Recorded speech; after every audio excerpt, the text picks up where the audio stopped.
রহস্য থাকলে তো জানা যাবে। আমি তো তোমাকে বারবার বলেছি তোমার মায়ের মৃত্যু একটা অ্যাক্সিডেন্ট। প্রাথমিক তদন্তে সেটা প্রমাণিত হয়েছিল। তোমার অনুরোধে পুনরায় তদন্ত করলাম, সেখানেও একই রেজাল্ট আসলো, তাও তুমি মানলে না। এখন সেই কেসের তৃতীয় দফায় তদন্ত চলছে। বাট আমার একটা কথা তুমি লিখে রাখতে পারো রুমি, আরও 100 বার তদন্ত করলেও অ্যাক্সিডেন্টই থাকবে, হোমিসাইড হয়ে যাবে না। Please move on. Sorry sir, আমি আসি। ও আরেকটা কথা রুমি, আরিয়ানের কেসের ব্যাপারে ইনকোয়ারি কমিশন তোমার সাথে কথা বলবে, তারপর তারা তাদের ফাইনাল রিপোর্ট সাবমিট করবে। সো তাদের সঙ্গে তুমি যাই বলো না কেন, একটু ভেবেচিন্তে বলো। Yes sir.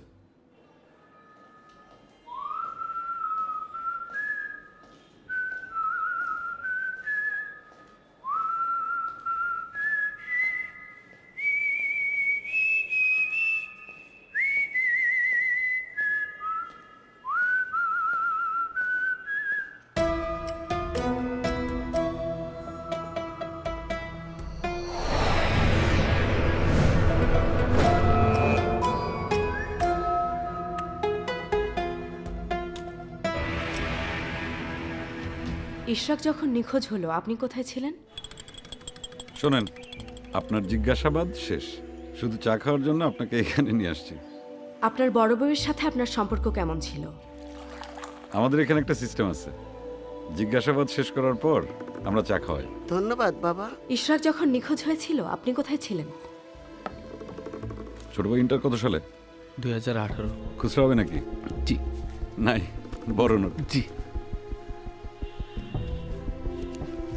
সম্প্রতি কি আপনার বাড়িতে কোনো টাকা পয়সার ঝামেলা ছিল? গ্যান্ডারিয়ার আসল নাম গ্রান এরিয়া। এই সুন্দর নামটারে কি বানিয়ে ফেলাইছে? আঙ্কেল, এই অল্প সময়ের মধ্যে আপনার কাছ থেকে অনেক কিছু জানতে পারলাম। আঙ্কেল, খুচরা টাকা আছে নাকি? দেই দে। আপনি কি করেন? জি, আমি ব্যবসা করি। মাহমুদুল্লাহ রিয়াদ যদি আর একটা ঘন্টা ক্রিজে থাকতো তাইলে পরে কিন্তু আমরা জিতে যাই, তাই না ভাই? খেলা দেখা এর জন্য ছেড়ে দিছি ভাই, কষ্ট বাড়ে। কষ্ট খালি আপনার একার না, কষ্ট আমাকে সকলের। খুচরা আছে নাকি? আমার কাছে নোট ভাঙতি নেই। হ্যাঁ হ্যাঁ। কত? 20 টাকা, 20 টাকা, দুইটা চা। বাকের ভাই,